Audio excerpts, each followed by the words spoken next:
وہ جوان جو ہی پروان چڑھا ان فوان شباب آیا تو اس کی پیشانی سجدے کے تقدس سے مالا مال ہو گئی، اس کی آنکھوں میں حیا اور شرم کے پہرے آ گئے، اس کے خیالوں میں پاکیزگی آ گئی، اس کی زندگی کے شب و روز نیکی کے ماحول میں بسر ہونے لگے، اس کی راتیں ذکر الہی میں، تلاوت کلام مجید میں اور دن یاد الہی میں روزے سے گزرنے لگے۔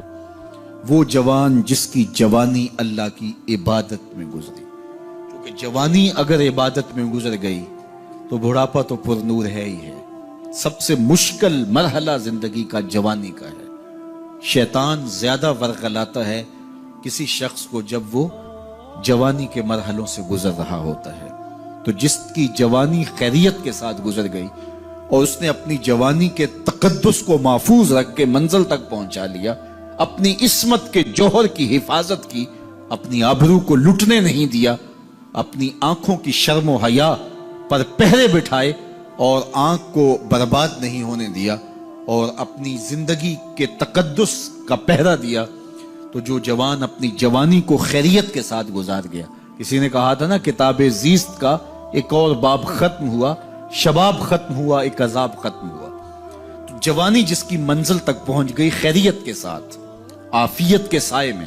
مشکل تو بڑا ہے جوانی کو منزل تک لے جانا، خیریت کے ساتھ، داغدار نہ ہونے دینا، جوانی کے تقدس کو رسوا نہ ہونے دینا، عصمت کے جوہر پہ کالک نہ لگنے دینا، خواہشات کو غالب نہ آنے دینا۔ آسان کام تو نہیں ہے، مشکل کام ہے، لیکن اگر کوئی مشکل کاٹ گیا، جوانی کے تھوڑے سے ایام میں گزار گیا، اللہ اکبر۔ حضرت شیخ خطلی کہتے ہیں، داتا گنج بخش علی حجویری علیہ رحمہ کے مرشد ہیں، الدنیا یوم ولنا فیہا صوم۔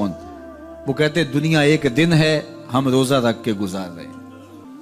تو روزہ رکھ کے سارا دن گزر ہی جاتا ہے، دوپہر بھی آتی ہے گزر جاتی ہے، اور عصر کا وقت بھی آتا ہے گزر جاتا ہے، کھانے کا وقت بھی آتا ہے، چائے کا وقت بھی آتا ہے، سب کچھ ہوتا ہے لیکن گزر جاتا ہے، افطار تک بندہ پہنچ جاتا ہے۔ جس نے زندگی روزے کی طرح گزار دی، جس نے جوانی روزہ رکھ کے گزار دی، خواہشات کو بے قابو نہیں ہونے دیا، مشکل کام تھا لیکن اس نے مشکل کام کر دکھایا۔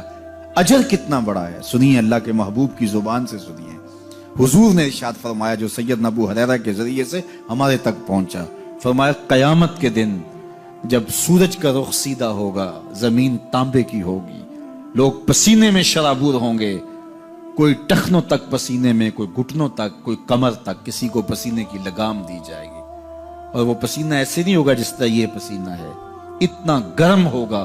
ابن رجب حنبلی کہتے ہیں اس پسینے کا ایک قطرہ اگر احد پہاڑ پہ ڈال دیا جائے تو وہ پگھل جائے، اتنا گرم ہوگا، بدبودار اتنا ہوگا، ایک قطرہ دنیا پہ ڈال دیا جائے، انسان کیا جانوروں کے دماغ بھی پھٹ جائیں، اس پسینے میں لوگ شرابور ہوں گے۔ لیکن جس نے اپنی جوانی کو عافیت سے گزارا ہوگا، کل قیامت کے دن جب کوئی سایہ نہیں ہوگا، اللہ اس جوان پر اپنے عرش کا ٹھنڈا سایہ عطا فرمائے۔